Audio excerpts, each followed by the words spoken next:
major public institution that did not lay off one single teacher, did not lay off one single frontline worker, and those are the kind of values that we need to bring to the Board of Supervisors. A progressive vision for District 10, a progressive vision towards land use.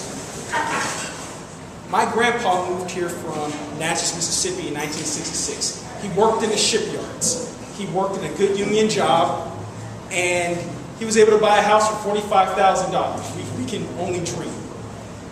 He was able to take care of the entire family, and his entire block was stabilized. That should be a story in communities of color and working class communities that's replicated time and time and time again, but yet it's not. And we see not just an out-migration of African Americans, we see an out-migration of Latinos. We see an out-migration of LGBT folks. We see an out-migration of working class families, and we are a lesser city because of that. And District 10 is at a crossroads. We don't just have the Lennar project, the shipyard. We have 6 major redevelopment projects coming online within the next 5 to 10 to 15 years. And we are at a crossroads of what kind of a vision, what kind of a district do we want to have? Do you want to have a district where we're a bedroom community for Google?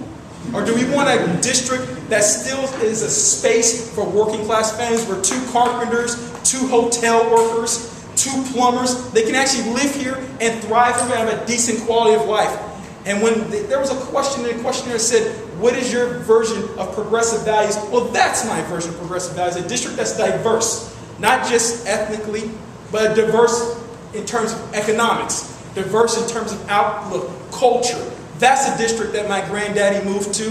That's the reason he moved to San Francisco. And that's what I want to do to ensure that we have this seat is a progressive seat. This seat responds to the real needs of people in the community.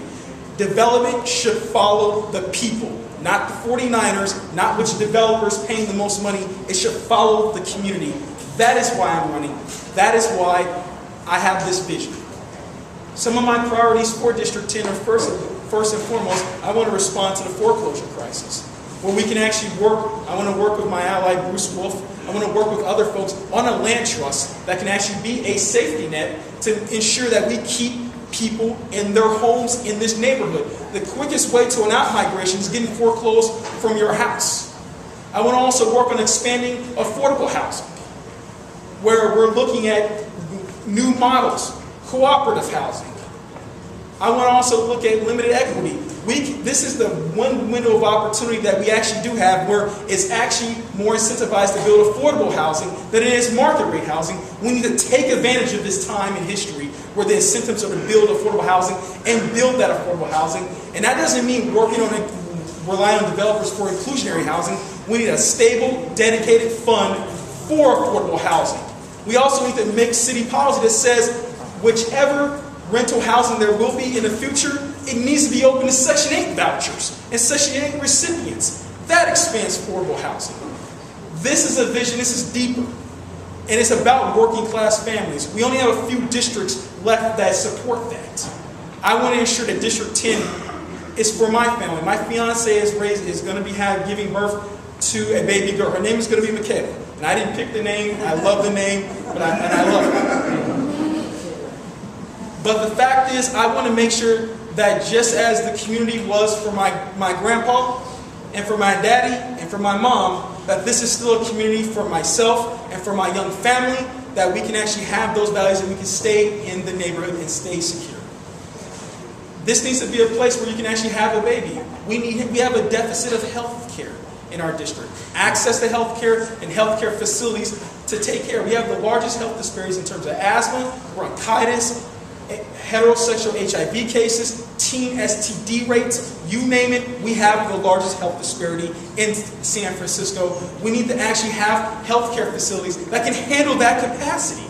So when we're talking about a redevelopment project in a shipyard, why wasn't one of the first conversations, why didn't we put a health clinic in there? Why does it take organizations like ACE to push? We need to have those values baked into every single development that's coming online in the working class communities that we do have. My last priority is helping to actually build economic development. And that actually does take, I want to work on a municipal bank, but I also want to bring in a grassroots community, a grassroots credit union into the community. They have one in Mission. It's called Mission SF. I want to work on building that in there, bringing in and building the wealth and actually recycling the wealth within this community where we're helping our small businesses. We're helping small homeowners stay in their properties. We're building the wealth within the community, and we're not just creating an environmentally sustainable community, but we're also creating an economically sustainable community, and that's how you create real transformative change. I'm almost done. I'm the son of a Baptist preacher. I've told you guys all that. So if I go over, it's okay, because it takes me some time as reverend. So that is my vision for District 10. I was honored to be supported by the Mill Club when I ran for the Community College Board. I've stood up to those values in terms of expanding the nursing program, in terms of ensuring that we have classes and expand our class offerings in community, low-income communities. I was honored to ensure that we did not lay off a single teacher or a frontline worker. And I'm honored to have lived up to those values that you guys supported me in. And I would love to have your support in this District 10 race. Thank you so much.